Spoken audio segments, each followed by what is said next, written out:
মানে এরকম বলা হচ্ছে যে সেনাবাহিনীর পক্ষ থেকে শেখ হাসিনাকে 4 তারিখে জানিয়ে দেওয়া হয়েছিল যে আজ রাতেই তার পদত্যাগ করতে হবে, এটা ছাড়া কোনো পথ নেই। আর তিনি নিজেও পদত্যাগ করে ভারতে চলে যাওয়ার সিদ্ধান্ত নিয়েছিলেন। সেই অনুযায়ী ঢাকা দিল্লি বিভিন্ন পর্যায়ে আলোচনাও হয়েছিল। আপনি কি কিছু জানেন, আপনি বলবেন? তার মানে এর মানে হচ্ছে যে শেখ হাসিনার পদত্যাগ করে ভারতে পালিয়ে যাওয়া 5 আগস্টের দুপুরে কোনো আকস্মিক ঘটনা ছিল না, ইট ওয়াজ প্ল্যান্ড। আমি একটা ইন্টারপ্রিটেশন করতে পেরেছিলাম ওই দিন, যে আমরা যেদিন কথাবার্তা বলি সেদিন একটা ইন্টারপ্রিটেশন ছিল যে দি রিজিম ইজ নট সার্ভাইভিং। এটার সিমটমটা 3 তারিখ থেকে শুরু হয়েছিল, মানে দেখা যাচ্ছিল, বা 3 তারিখ বা 2 তারিখ থেকে বোঝা যাচ্ছিল রাস্তায় যে সামরিক বাহিনী যেটা ডিপ্লয়েড ছিল তাদের বিহেভিয়ার প্যাটার্ন থেকে বোঝা যাচ্ছিল।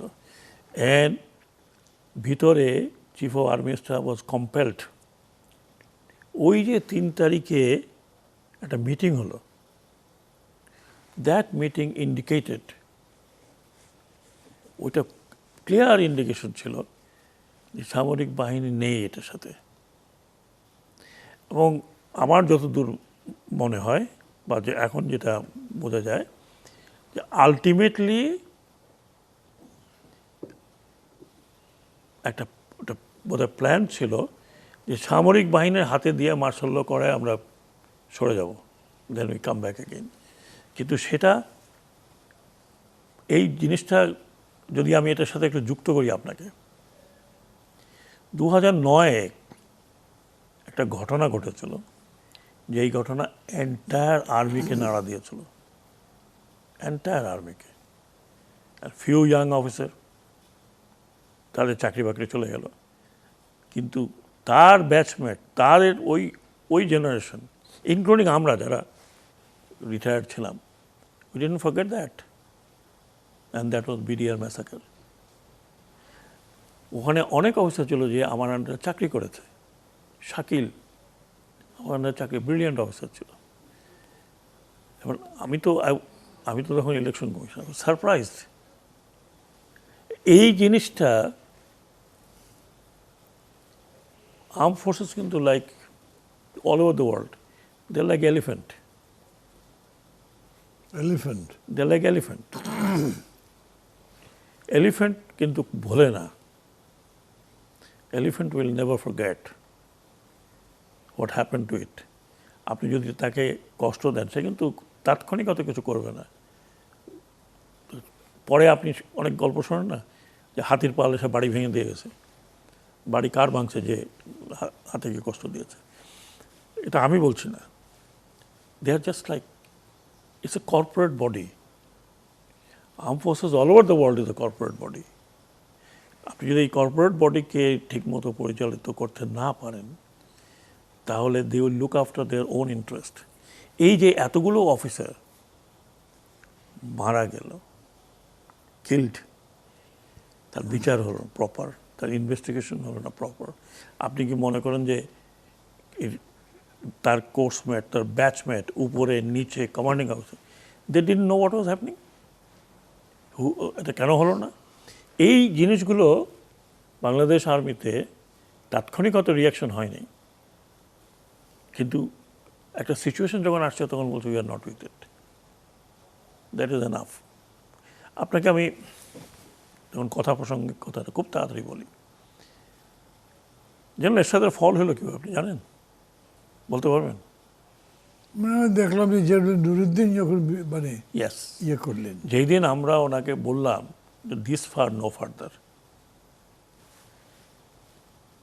We cannot protect you anymore, আপনি আপনার পলিটিক্যাল পার্টি নিয়ে সার্ভাইভ করতে পারলে করেন, না হলে করেন না।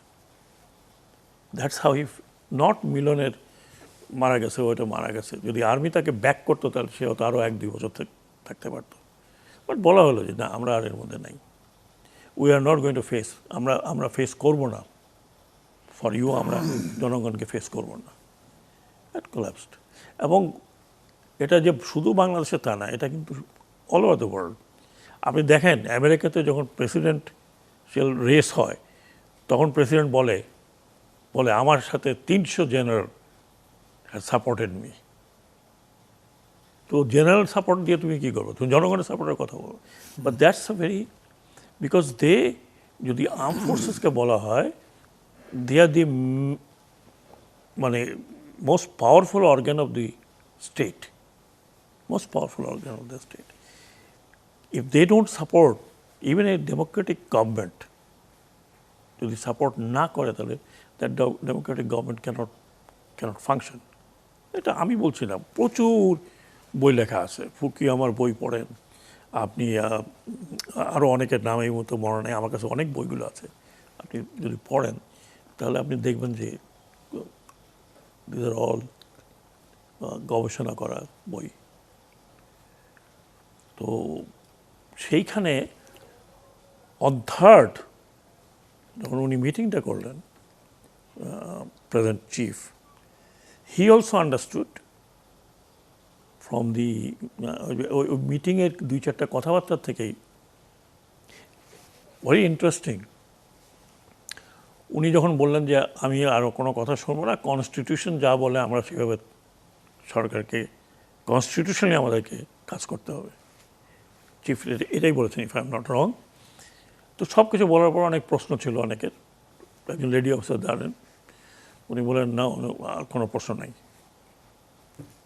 আমি কোনো প্রশ্ন নেব না। But he knew, chief of army staff, he knew exactly মনের ভিতরে কী আছে। তখন একজন মেজর সাহেব বললেন, স্যার তাহলে আমরা একটা দোয়া করি স্যার, মোনাজাত করি। তো মোনাজাতটা আমার ঠিক মনে নাই সূরাটা, ওটা তর্জমাও করেন, মোনাজাত সূরাটা পড়ে তর্জমা করেন, ইয়া আল্লাহ আমাদেরকে নির্যাতন নিপীড়ন থেকে মুক্তি দাও। And everybody said Amin, even army chief said Amin. It's very meaningful, very meaningful. জালিমের হাত থেকে আমাদেরকে রেহাই দাও, it's very meaningful. So third, ওই খবরগুলো যখন আমরা পেলাম, তখন আমরা বুঝে গেলাম যে army is not willing to go any further. এবং আর্ম ফোর্সেস যদি আপনার নাই, এখন তো অনেক কিছু শুনছি যে ইভেন এয়ার চিফ বলছে যে আমি আমার হেলিকপ্টার আর্ম করব না, আই উইল নট আর্ম। আমার মনে হয় ভেরি লাইকলি, বিকজ র্যাবের হেলিকপ্টার ইউজ হয়েছে, আর্মির একটা হেলিকপ্টার ইউজ হয়েছে টু এক্সট্রিকেট সাম পিপল, কিন্তু আর্মড কোনো হেলিকপ্টার নামেনি।